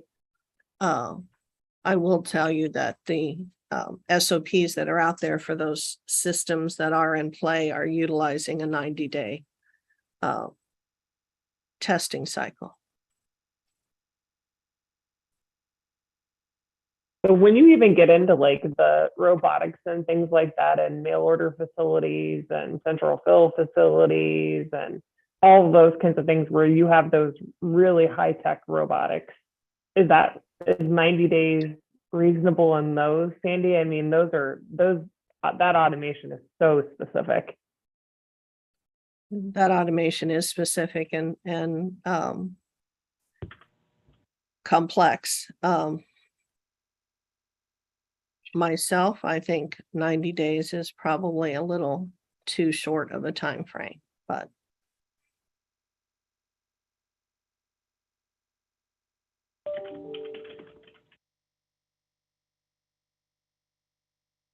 Like twice a year?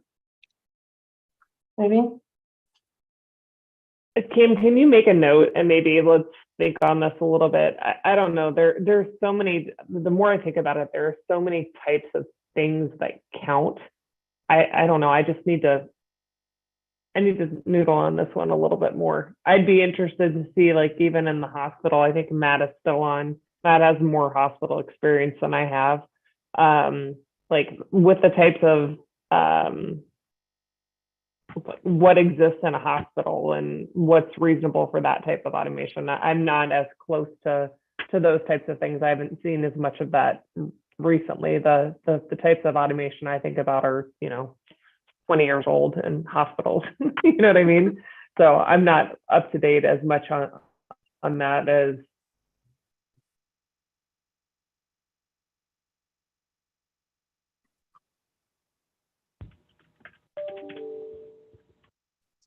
Okay, noted.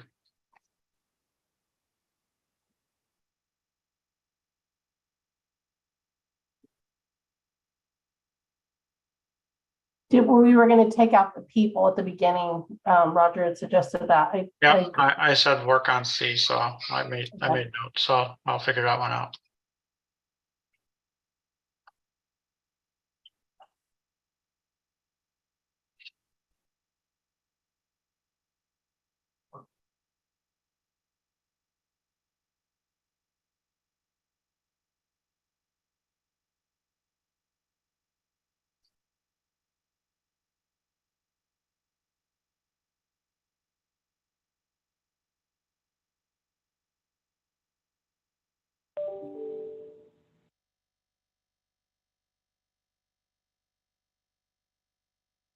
Thoughts on this?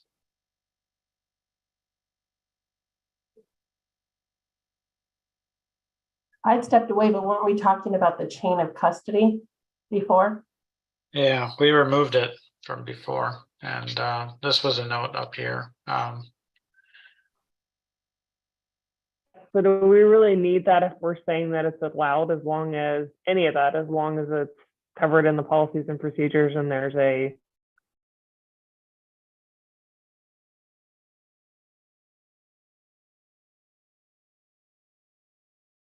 do we really need any of G?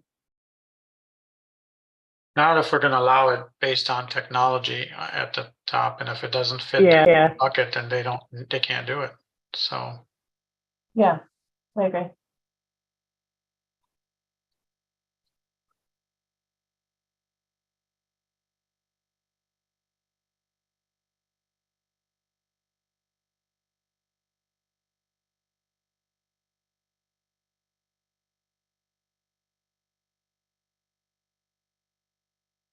So 2 would also be, I think, taken out.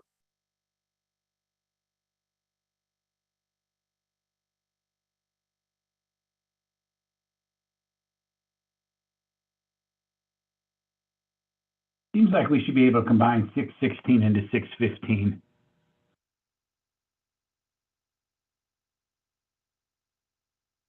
Well, 616 are your devices like Kirby's and Icon that don't store the drugs. They're just plain counting devices. Okay, well then some of the same changes though can be made. Like in A, I don't need to list the people again, do I?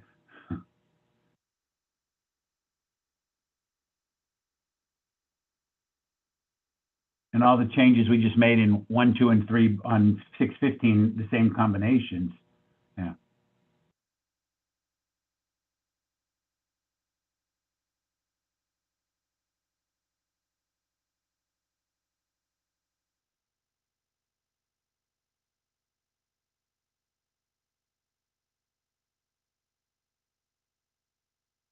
okay.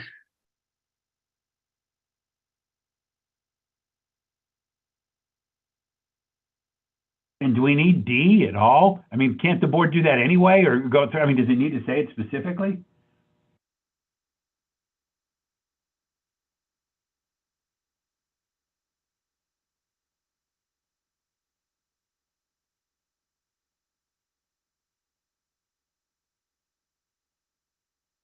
I would think it's implied. I don't know that it's needed. I agree.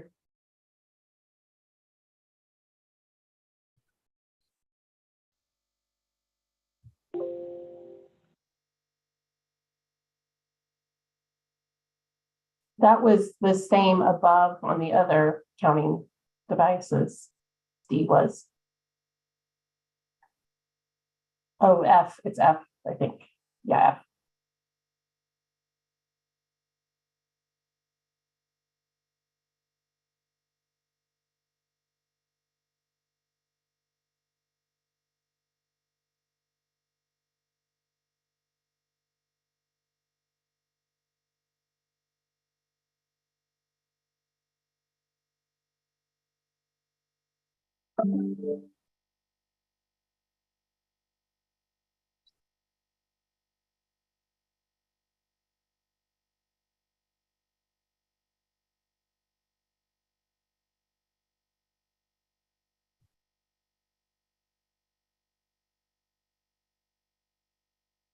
I have a question.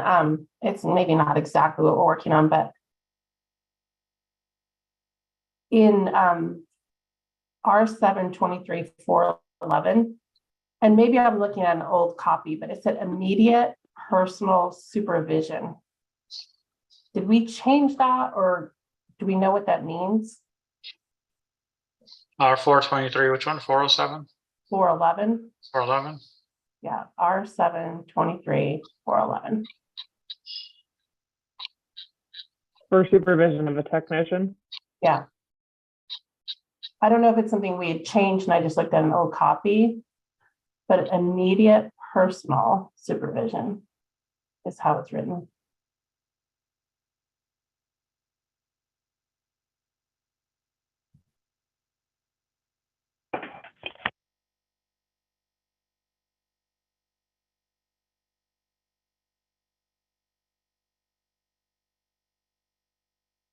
Where is that, Kristen? Could be something we took out. Kind of. What does it talk about technician supervision? Okay.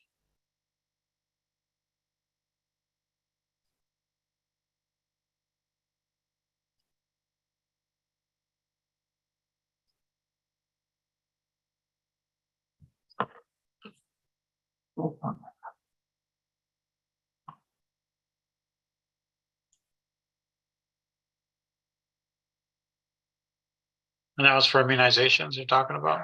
Yeah, Let me pull up my immunization rules package. Hang on.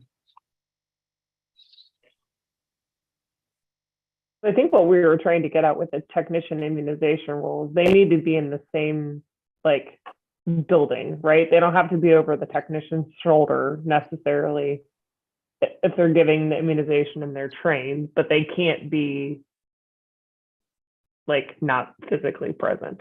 They have to be still available.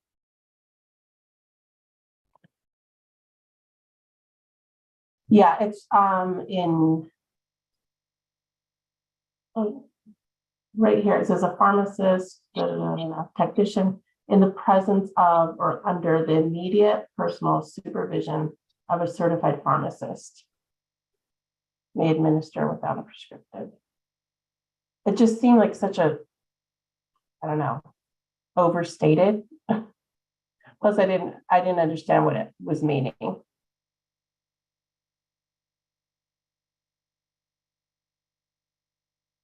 Supervision, you don't think would just be enough? I don't understand the immediate and personal.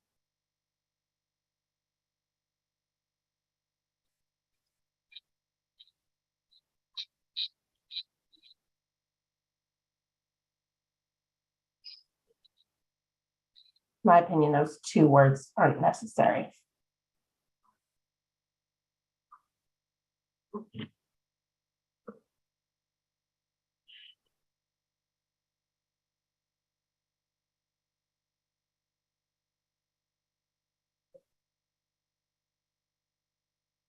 What are your thoughts on that?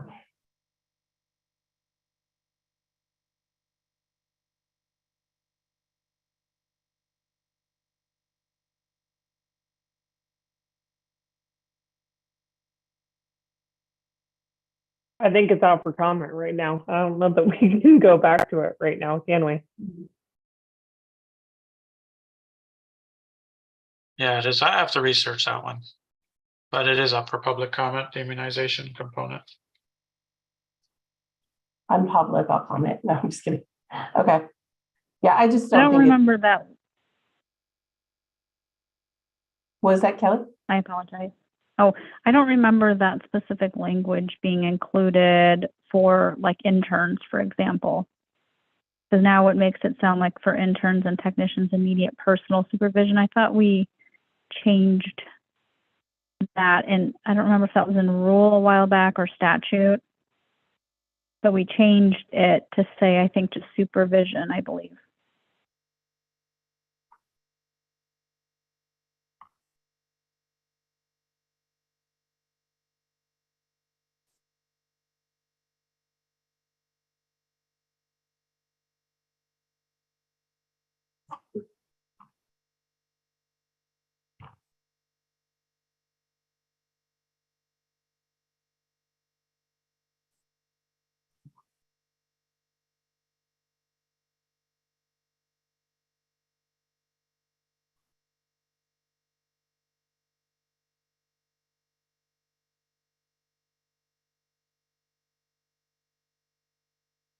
I don't know. I think we should personally, I think we should put a pin in this one until we get public comment back, Kristen, and we can discuss it again Okay, that's fine. when we get public comment We before make we some move kind of to adopt note. it. I don't want it to cause a problem Yeah. based on the fact that I we don't- already have an emergency rule pending. I don't either, but I wouldn't mind memorializing the question with some kind of notes so we don't forget. Because it just seems a little strange. It's overstated, as I said. This part right here, right? Where I kind of highlighted. Yeah, it's up above that as well. It's mentioned, I think, 2 or 3 times. Yeah, there you go.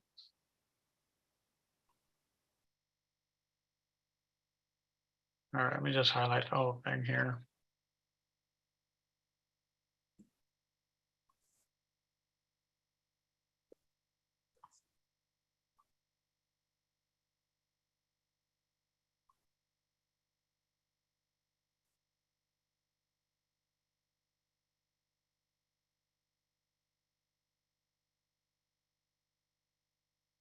Okay.